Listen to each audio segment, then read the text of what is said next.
And we have new developments tonight from a chaotic home invasion turned into a standoff in Orange County.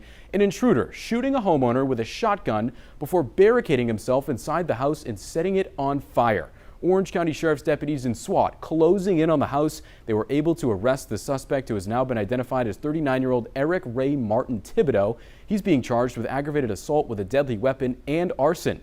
And all new tonight, we're hearing exclusively from the victim who survived the shooting. He met with 12 News reporter James Grant to describe what is any homeowner's worst nightmare.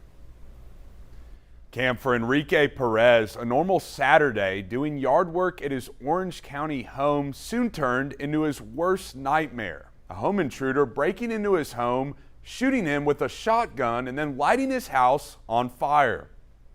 I can't put it in words right now. It's just, to me, it's like unexplainable right now. Enrique Perez was at a loss for words as he stood outside his burned Orange County home Sunday. He was working in his backyard Saturday afternoon when he was confronted with an armed burglar. When the door opened up, the barrel of the shotgun poked through there.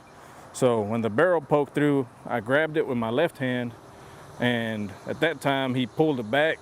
So when he pulled it back, I shut the door with my right hand. And sometime between me shutting it and putting my hand on the door, he shot through the door and he hit me in the arm. Perez says after being shot, he ran to a neighbor's house to call 911. His wife, unaware of what happened, had just got home with their 8-month-old boy, so he had to act fast. Went back inside, got my son, and they were waiting over here at my neighbor's house. Perez was taken to the hospital while a 3-hour-long standoff with deputies and SWAT teams ensued. Deputies say the burglar, 39-year-old Eric Ray Martin Thibodeau, fired at them. Shortly after, investigators believe he started a fire inside. The smoke became too much, and he eventually broke through a side window to surrender to police. If he's able to do this, and to me, then he's capable of doing it to some other family out there. Perez says he's worked on the home since he and his family moved in 2 years ago. He says it's tough to see all the love and work they've poured into it gone so quickly. It's crazy to think that, you know, your house is perfectly normal whenever you left, and then you show up and it's like burnt, you know.